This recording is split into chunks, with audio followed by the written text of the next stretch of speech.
we welcome you back to Football Friday Night Late. Now let's take you to South Carolina, where we have some pretty good matchups on tap. Absolutely we do. We've also got some undefeated teams who are looking to add another win tonight.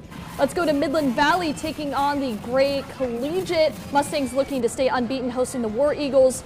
Gray Collegiate facing 3rd and 3 from the Mustang 4 Mustangs. Charles Richardson drops War Eagle for a loss there. They settle for a field goal to make it 3-0. Midland Valley trying to answer. Quarterback Xavier Jeter finds Cameron Gleaton. He gets taken down to about the 50-yard line there. Now later on in the drive, facing 3rd and 15, Jeter, he scrambles out of the pocket there, goes to the War Eagle, all the way down to the War Eagle 14. Now facing 4th and 7, Jeter's pass falls incomplete. The drive ends. Just not the Mustangs' night. They drop this one 38-6. Now let's go over to North Augusta. The Yellow Jackets taking on Gilbert. The third quarter here, North Augusta leading 28-14. And look who it is. Mike Doe. Yep. Goes up the middle 56 yards down to the Indian 10. Later, Doe goes in from 1 yard out. It's 35-14 Yellow Jackets. So later in the third, Jackets driving again. We find quarterback Colin Tillman. He finds Tolan Nabrian, who gets taken down to about the Indian 14-yard line, right into your living room here. Look at that. Stiff arm, yeah, baby. Yeah, there you go. So then they hook it up again from 2 yards out. It's 42-14. North Augusta rolls this one 56-14. All right, Brookland-Cayce coming to the stomping grounds to take on South Aiken. BC gets the ball first. You're going to see quarterback Andrew Frick. He's going to load it up and go deep, but he only finds the T-Breads, Braylon Body for the pick. T-Breads have it now, but 2 plays after the pick, quarterback Tommy Burns III throws into traffic. BC comes away with it. Bearcats with it. Frick goes through the air and finds Bennett Plain, who drags a man into the end zone for 6. They got the score. BC with it again. Frick will throw again. This time he finds Johnson in the end zone for another touchdown through the air. Final, Brookland-Cayce wins it 35-14. Let's go to McCormick. The Chiefs looking for their first win of the season against the Edisto Cougars. Chiefs looking for some momentum, down 25-6 in the fourth. They moved the chains on this pass from Jeremiah Williams to Jakelvius Purdy.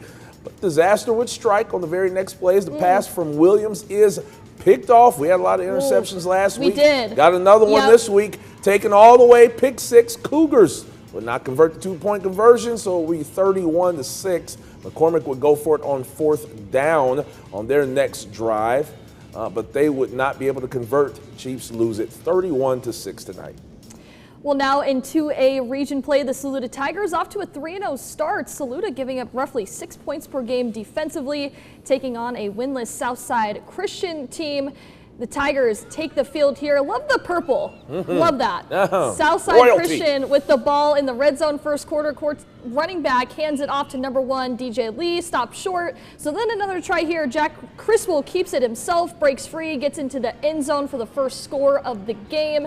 A positive play here, though, for the Saluda offense. Quarterback Cash Martin fires over the middle to Cedric Springs. He was wide open. He keeps on going, makes a couple defenders miss there. He doesn't want to go down just yet. Goodness. Zigzagging his way. Yeah. Could he go all the way? Well, no. He gets tripped up, though, unfortunately. Southside Christian wins it 28-0. Eau Claire taking on Ridge Spring Monetta here. We head to the third quarter. The Trojans' Cameron Andrews tries to run the football. Not much of a gain there. He gets swallowed up. Trojans, though, they hand it off to Andrews again. He breaks a tackle and tries to break free a little bit here, but unfortunately he coughs it up, turns the ball over. There's some fumbles.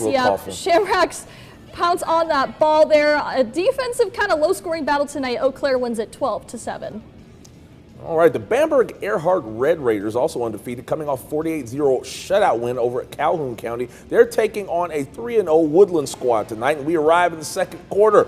Bamberg scores as soon as the Channel 6 camera arrives. There you go. As the quarterback finds Charles Anthony Williams in the end zone.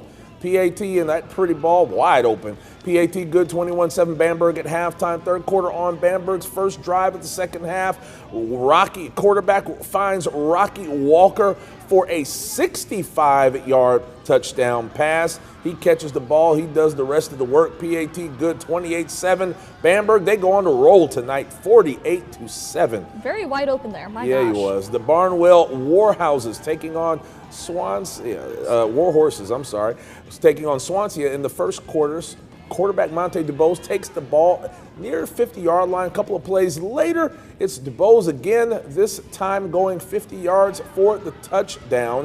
PAT is no good, 6-0.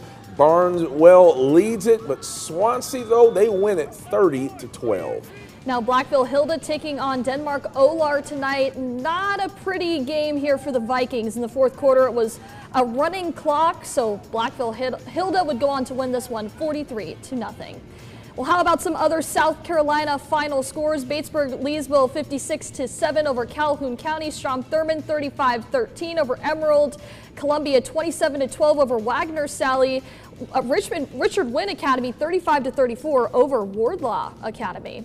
Now coming up, we have a look at our Georgia schools, including a border battle between Lincoln County and Silver Bluff. Don't go anywhere.